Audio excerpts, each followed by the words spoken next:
Callum McGregor, Ryan, there's been a lot of talk on social media, and I know social media is far from the be-all and end-all, but I'm a bit uncomfortable at the amount of stick that I've seen Callum McGregor getting in the last days and weeks.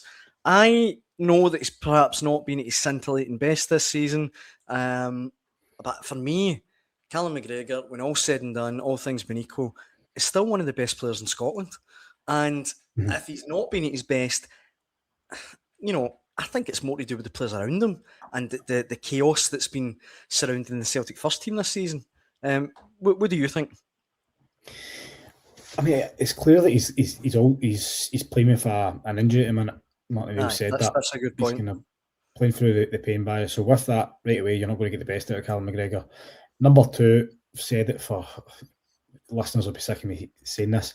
Celtic have been overrun in the midfield over the entire season. It stretches back even longer than that. I would even say it stretches back to last season as well. I really think they're powder puff in midfield. They've got no legs, they've got no energy. And Callum McGregor really needs to have legs and energy around about him. He's 33 this summer. And I feel as if he's just been a victim of a squad that's been asset stripped, and this is the position he's in. He's been left to carry what's been left of this squad. And clearly, it's an inferior squad to what he's played with in the past. You look at the midfield partners he's had, like Matt O'Reilly, absolute Rolls Royce in midfield, a Rolls Royce. Rio Tati at his peak, and now the guys he's been left to work with is nowhere near that quality. So I think he's definitely suffering as a result of that. I think his influence has waned on the European stage. I really saw him. It just looked a bit out of sorts in Europe this season. I think again that's because he's trying to cover from his teammates. He's looking a bit where the loose ball's going to fall, and he's almost second guessing where the ball's going to fall because he's covering for them, because he knows there's going to be a mistake, they're going to lose possession. So I've noticed that a lot. I just don't feel there's enough muscle in midfield either to help him. And essentially they're just powder puffing and making that midfield. I think it's just not helped Callum McGregor at all. But what I would say is I think fans need to be careful what they wish for. I think they'll only realise what they've got with Callum McGregor when he's gone. Brendan Rodgers, who I would say is an elite level manager, I remember him saying he's like a coach on the field. He orchestrates everything, he pulls the strings, and there's not many of them around. There's not many also captains that carry respect and influence that Callum McGregor does at Celtic. You saw him at the end of the game with galling the players for a huddle, for a kind of rallying call. You see the passion every time he speaks in front of the press, whether that be after a defeat, a draw, or a win. You see the passion in his face at full time when he's addressing the fans as well. This is a guy who gets it, and I wouldn't be rushing him out the door at all. Sure, his best days might be behind him. They might be behind him. Age catches up with his own, unfortunately. And Callum McGregor's, his peak years are probably beyond him now, but I think he's still got a role to play. I absolutely do. Looking on to next season as well, I still think he can form the kind of spine of this new Celtic side next season. I don't think the new manager will be in a rush either to let a guy of his experience and his calibre go out the door either.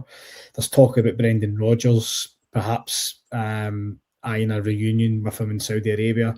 From what I understand, that's not going to happen. That's not true. So where would Callum McGregor go from here?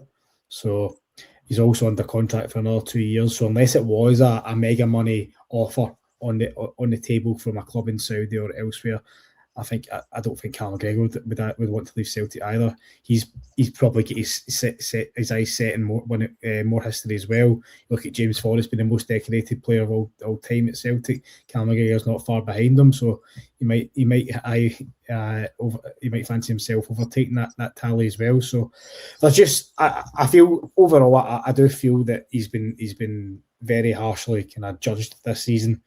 I think fans are quick to jump to verdicts on him as soon as he hits a kind of a bad vein of form or he struggles a wee bit because of the heights that he's and the standards that he's set throughout the course of his career. But for me, it's no coincidence that Callum McGregor begins to struggle, just as Celtic as a club, as a team, are struggling. Yeah, I would go as far as to say that not only is Callum McGregor not to blame for a lot of the midfield problems, I think he's held Celtic together a lot of the times this season and in previous campaigns.